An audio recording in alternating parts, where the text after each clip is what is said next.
Pada pertemuan kali ini dilakukan yaitu induksi hormonal dan hipofisasi. Induksi hormonal dalam kegiatan budidaya ditunjukkan untuk meningkatkan produktivitas dan efisiensi dan memperoleh gamet di luar musim penghujan serta memperoleh dan meningkatkan efisiensi dan prediktabilitas. Hipofisa itu sendiri merupakan pusat pengendalian utama produksi hormon dalam tubuh ikan yang berupa kelenjar hipofisa atau pituitari yang berfungsi sebagai master gland. Kelenjar hipofisa itu sendiri berada di kepala ikan, dan ini merupakan video tutorial cara mendapatkan hipofisa. Siapa mbak? Kayak putih-putih. Ini masih otaknya, Beb. Nah, oh my god, Lutfi langsung nemu, keren banget gue. Mama aku besok sarjana. Dia hancur. Ya. Ente. Kayak mana sih kak bentuknya? Liatin kak. Oke, nanti ditunjukin. Oke, tapi intinya hipofisanya yang mana? Nanti kalian kalau udah ngeluarin semua otaknya, di bagian paling bawah itu bakal ada yang warnanya beda sendiri. Aduh, gue bingung deh apa gue belek ya. Bentar. Susu Coba semprot kak ya. Sweet, ngebelah kepala. Aduh. Kepala siapa? Oh, sajen nih. Wush, anjir. Enggak. Oke. I think that's Oke, bener. Nanti pokoknya otaknya ini kan warnanya kan putih ya. Otaknya warnanya putih, tapi putihnya lebih butek gitu. Kayak putihnya tuh transparansinya diturunin, opacity-nya diturunin gitu. Nah, nanti untuk hipofisanya itu warnanya lebih putih susu, lebih putih gading gitu, agak kremnya tapi nggak krem putih masih. Cuman agak kekuningan dikit gitu. Duh, hancur tapi guys, maaf ya. Ini aduh. Bentar.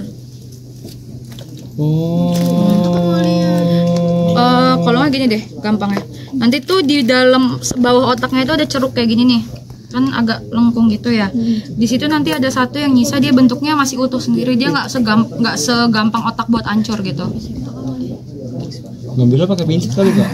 Iya, kalau nggak bisa pakai pinset bisa pakai ini, tapi kalau bisa pakai pinset guys. Dia nggak bakal segampang hancur otak kayak tadi kok. Mana tadi otaknya? Udah nggak ada. Nggak segampang hancur gini. Pokoknya nanti pasti kelihatan kok bedanya. Cuman dia juga nggak sekeras yang ini. Ntar. Coba. Jangan pakai tangan nanti ya guys. Ini hanya contoh. Dia nggak sekeras yang atau nggak seputih yang ini. Nanti kalau kalian ini area gigi sama tulang. Jadi kalau kalian dapet yang warnanya beda sendiri tapi dia kerasnya keras banget.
Praktikum selanjutnya yaitu mengenai seks reversal atau rekayasa kelamin. Praktikum ini bertujuan untuk mengetahui cara pengalihan kelamin pada ikan dengan berbagai macam pemuliaan, serta memahami dan mampu mengaplikasikan metode pengalihan kelamin pada ikan dengan berbagai macam pemuliaan. Berikut mengenai tata cara atau sedikit penjelasan asisten praktikum mengenai rekayasa kelamin atau seks reversal. Banyak pakan yang akan kita coating. Berarti kan kebutuhannya sekarang pakan, terus ada alkohol 70% tadi kan katanya. Terus ada putih telur. Putih telur atau yang itu buat apa? Buat nempelnya. Iya, atau binder. Itu buat binder. Terus spray itu buat apa ya? Bisa dibilang buat menyemprotkan hormonnya sama hormon yang dipakai buat sel tadi. Apa nama hormonnya? Buat yang pertama?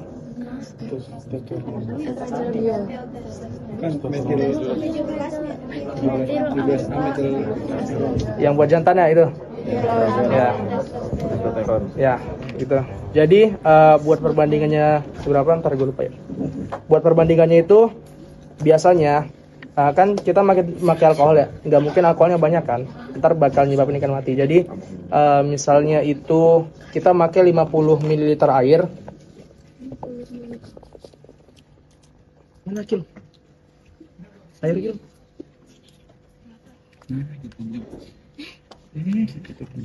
Air biasa aja. Iya.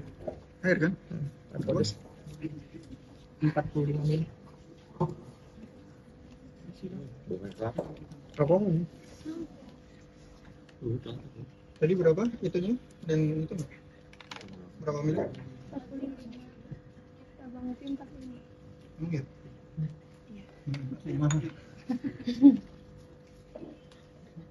Nggak benar bersih ya. Pokoknya tempatnya tuh benar-benar bersih. Ini kan bekas alkohol ya. Ini cuma buat demo.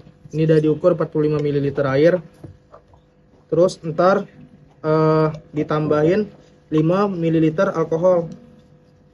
5 ml alkohol sama buat hormonnya itu ditimbang. Ditimbang beratnya itu kalau buat oral itu dia 50 mg per 1 kg pakan. Berarti kalau buat 100 gram berapa? 5 mili. Kan gue bilang tadi 5 gram.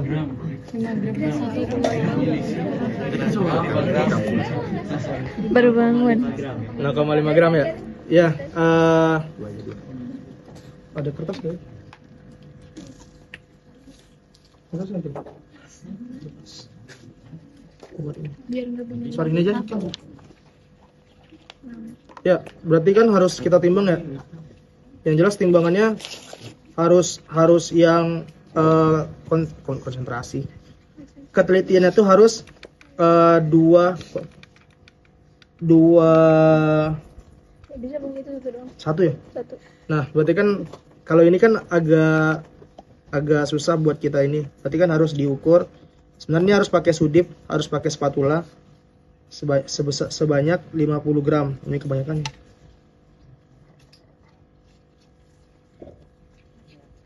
Iya. Untuk hormonnya bubuk.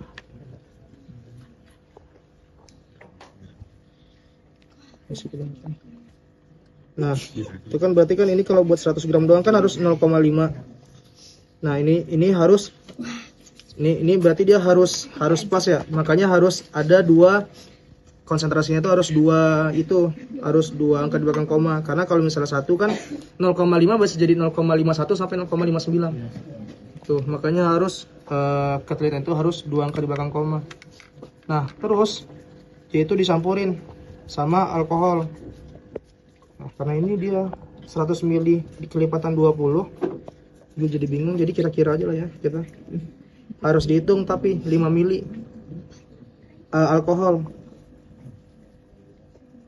Iya. Iya. Ya, misalnya Udah alkohol buat apa?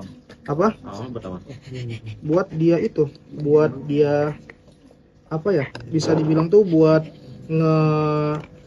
sebenarnya apa sih dibilang? Aduh, gue lupa lagi cara ngomongnya.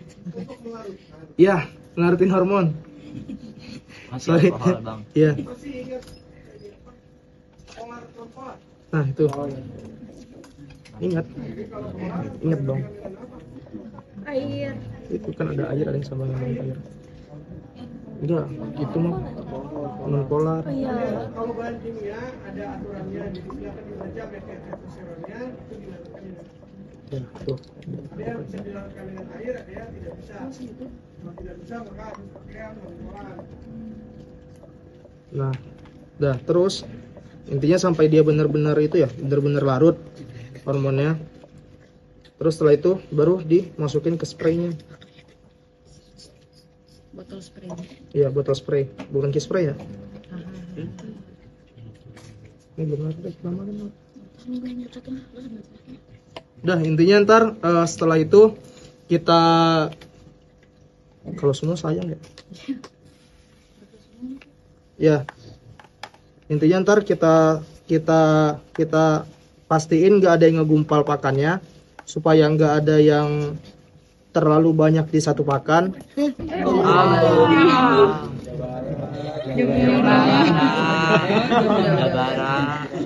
Ya ntar gue harapin Kerekam tuh. ya ntar pokoknya Enggak usah baca satu. jangan ntar Ini dia nih guys. ya ntar diratain semua pokoknya di wadah yang datar lah, terus ntar masukin Masukin aja ya. Iya. Ini biasanya lebih cepat kok teman-teman karena kita pakai contoh. Wah, itu belum larut. belum. Gigit emang belum. Seharusnya ini sampai larut ya teman-teman. Karena kalau enggak kita bukan ekstrak sari pati ya. Iya. Jadi benar-benar Kita benar-benar dari hormonnya dalam bentuk padat kan, jadi butuh waktu.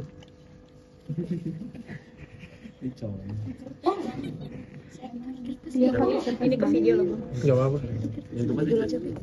video. Lanjut display. Ini buat peletakan pakannya harus ini sebenarnya lebih banyak teman-teman supaya disesuaikan sama dosisnya. Jadi jelasin juga kan ya sama Bang Opi ya. Ya. Kalau sekiranya dia kalau banyak kan biasanya dia naik tumpuk ke atas, itu diratain dulu aja supaya nanti bisa rata. Baru habis itu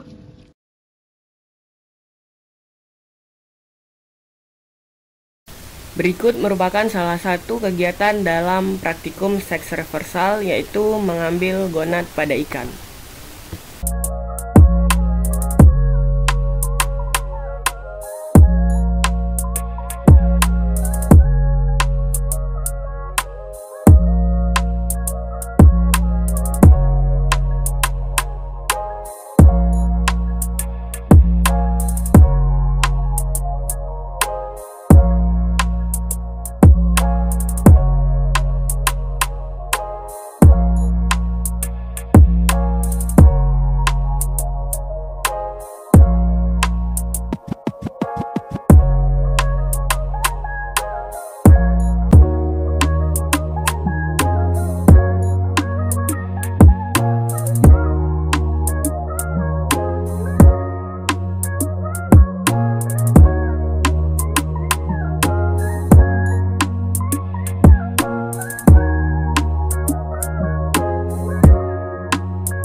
Praktikum selanjutnya yaitu mengenai bioassay. Bioassay adalah uji hayati untuk mengevaluasi pengaruh zat tertentu terhadap aspek reproduksi organisme akuatik. Aplikasi bioassay dalam fisiologi dan reproduksi itu sendiri yaitu untuk deteksi gangguan endokrin, evaluasi dampak pencemar terhadap kesuburan, analisis perkembangan gonad dan siklus reproduksi, serta pengujian efek transgenerasional. Praktikum selanjutnya yaitu mengenai preparasi sperma. Preparasi sperma merupakan pengawetan sperma atau gamet jantan yang bertujuan untuk meningkatkan daya simpan sperma dan menjaga kondisi sperma agar tetap berfungsi atau hidup. Aplikasinya dalam fisiologi reproduksi itu sendiri yaitu untuk menghindari sperma pejantan mengalami overpanning atau lewat matang, serta memungkinkan pemijahan saat pematangan gonad yang berbeda antara jantan dan betina. Tak hanya itu, juga bertujuan untuk memudahkan pemindahan sel sperma dan menggantikan biaya pemeliharaan pejantan. Berikut merupakan langkah-langkah dalam preparasi sperma yang dijelaskan oleh asisten praktikum dan dilakukan oleh praktikan itu sendiri. Itu kita makainya aroma stabilizer ya, bukan minyak cengkeh lagi. Bukan minyak cengkeh, jadi dipakai aroma stabilizer. Terus udah habis di anestesi. Nah, karena kan tadi yang dibilang Bimo, sperma itu akan bergerak, akan aktif kalau terkena air kan. Nah, otomatis sebelum kita melaksanakan proses stripping, itu dia harus benar-benar kering di bagian urogenitalnya sama di bagian perutnya. Dan pastiin juga tangan kita kering, nggak boleh ada air sedikit pun. Makanya tadi gue nyari lap kan buat ngelap. Terus selanjutnya supaya itu benar dilap sama dia di taruh ke narkis. Nah, dilap pakai tisu. Buka tisu tuh. Yang bawa tisu untuk Bukit. Sedap. Kita aja ambil satu. apa? Oke. Satu. Oke. Sama itu. Nah, supaya dia benar-benar steril ya. Jadi kita harus ngelap dia benar-benar dilap pakai tisu di bagian urogenital.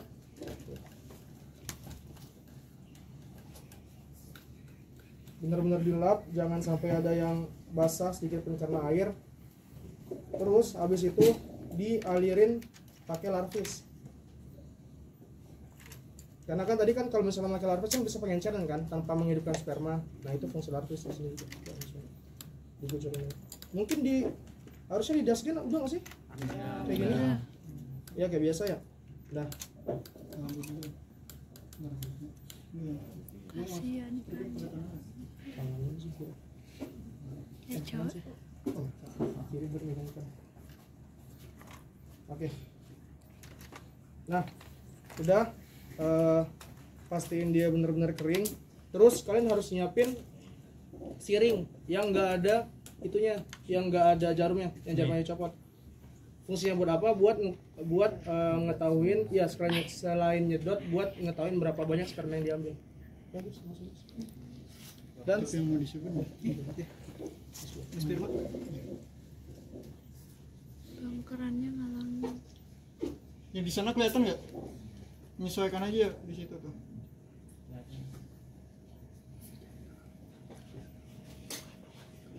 terus buat stripping itu hati-hati ya, jangan sampai salah pencet, jangan sampai terlalu kasar juga, karena kalau misalnya enggak nanti yang keluar malah kotorannya.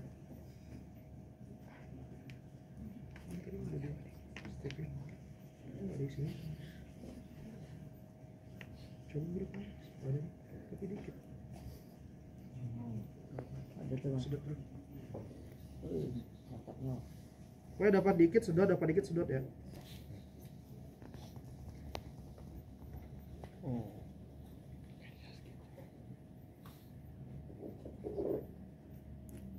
Kayak Comet Daskin.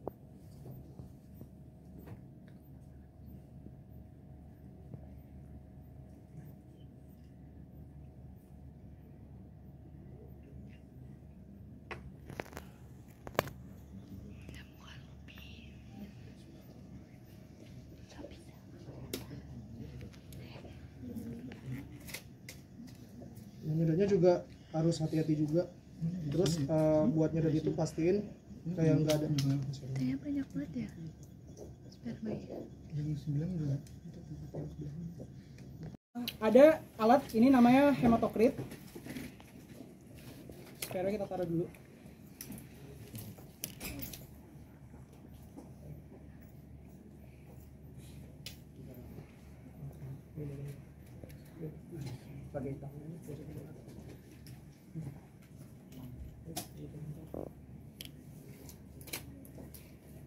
Ya, jadi alat hematokrit ini nanti fungsinya apa? Kita bakal narik sperma pakai alat ini. Nanti sperma kita fullin ketika dia ketarik. Caranya gini nanti. Jadi karena ada angin kan dia bakal ketarik. Nah, kita cuman bisa pakai ini ketika sudah sperma itu selesai digunakan untuk viabilitas dan motilitas. Jadi cuma ada sisa sperma yang kita gunain untuk ini. Nanti setelah sperma dikumpulin, kita tancepin di sini. Oh sorry, ini kita tancepin di sini supaya apa? Nanti supaya ketutup, spermanya nggak jatuh. Nah, dari sini kita baru melakukan pengamatan dengan centrifuge. Untuk apa? Ketika nanti di centrifuge dan berputar, sperma itu akan kebagi dua. Ada semennya sama ada plasmanya. Nanti kebagi dua, ada dua cairan. Nah, itu nanti teman-teman ukur panjangnya. Berapa senti plasmanya, berapa senti semennya. Nah, itu akan mengetahui kandungan di dalam sperma tuh ada dua gitu. Ada plasma, ada semennya. Nanti ada yang bening, ada yang keruh gitu. Di dalam sperma yang kecampur. Jadi sperma itu masih kecampur sama beberapa hal gitu di dalamnya.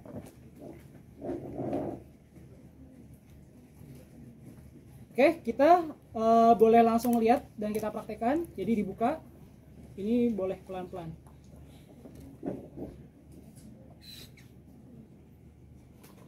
Jadi harus sabar untuk ngelakuinnya. Kelihatan nggak naik? Sedikit. Nah, ini sampai atas kalau bisa teman-teman. Sampai sepenuh-penuhnya. Masya Allah. Makanya tadi yang kalian pakai sperma sisa. Jangan yang sebelumnya. Luffy. Jadi prosesnya emang butuh waktu yang lebih lama daripada 3 parameter sebelumnya. Effort kali ya.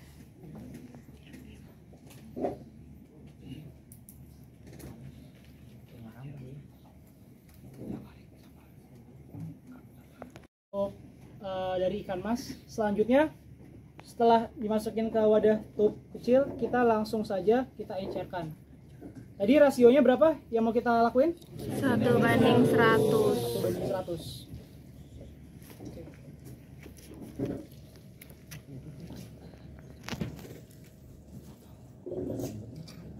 Ya, untuk pengenceran kita pakai tube yang sama, teman-teman. Pakai tube ukuran yang sama kayak buat tube ini. Cuman ya bedanya ya ini cembung, lebih cembung, ini lebih cekung, lebih lancip. Tapi kurang lebih volumenya mirip, hampir sama. Jadi langkah pertama sebenarnya kita masukkan dulu larvisnya, bukan spermanya. Ya, urutannya adalah larvisnya sebagai larutan extender, baru sperma.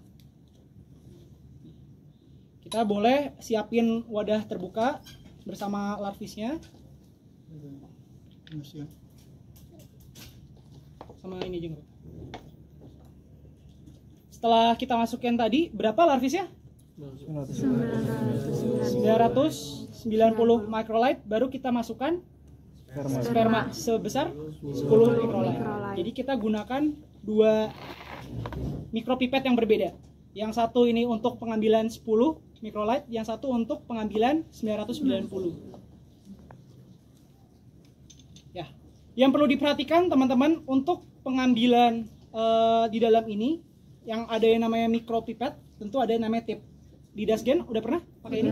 Ya. Untuk pengambilan tip harus tentunya pakai latex. Kenapa? Karena di dalam tabung ini atau di dalam wadah ini dia steril. Makanya mesti dilakukan pengambilan pakai latex. Dan biasanya digunakan buat RNA dan DNA. Tapi ini karena kita pakai sperma, sebenarnya tidak selalu atau tidak begitu urgent untuk menggunakan latex dalam hal sterilisasi ya, untuk kontaminasi. Karena kontaminasinya bukan seperti RNA atau DNA, karena ini hanya sperma dan larutan fisiologisnya saja.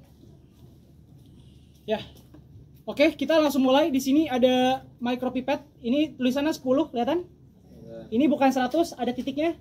Ya, 10.0 atau 10,0. Nah, maka selanjutnya kalau kita sudah pegang mikropipet, kita ambil tipnya. Megang mikropipet harus lurus dan dalam pengambilan tipnya harus cukup 1 kali aja.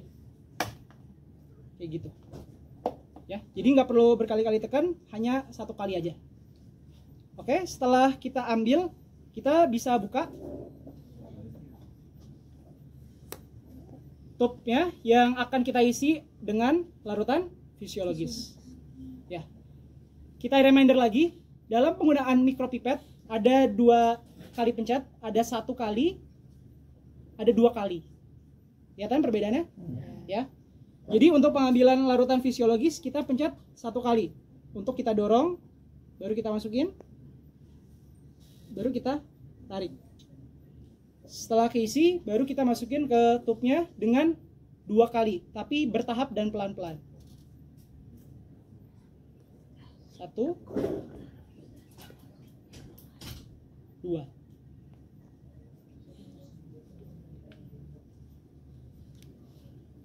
Itu 10 bang. Iya. Ini yang 10 ya? Sorry. Boleh ambil 1 tub lagi? Ada 1 tub ya? Yang buat 1000, buat 990. Balik ini. Sorry teman-teman, kebalik. Jadi seharusnya tadi 990 dulu ya, bukan 10. Sorry.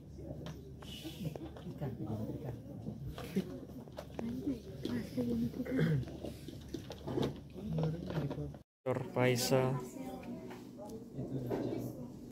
Tadi di sana kalian belum kebagian atau emang Mikroskopnya enggak itu Pak. Mana sih? Fokusin sih.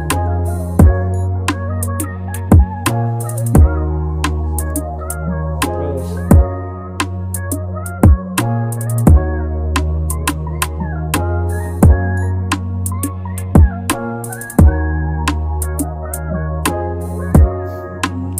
Deketin naikin.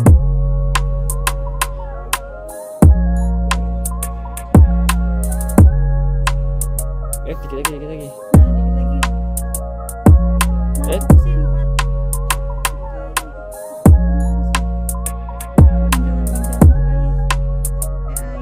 udah di ini belum tadi? Di apa? Diratain belum?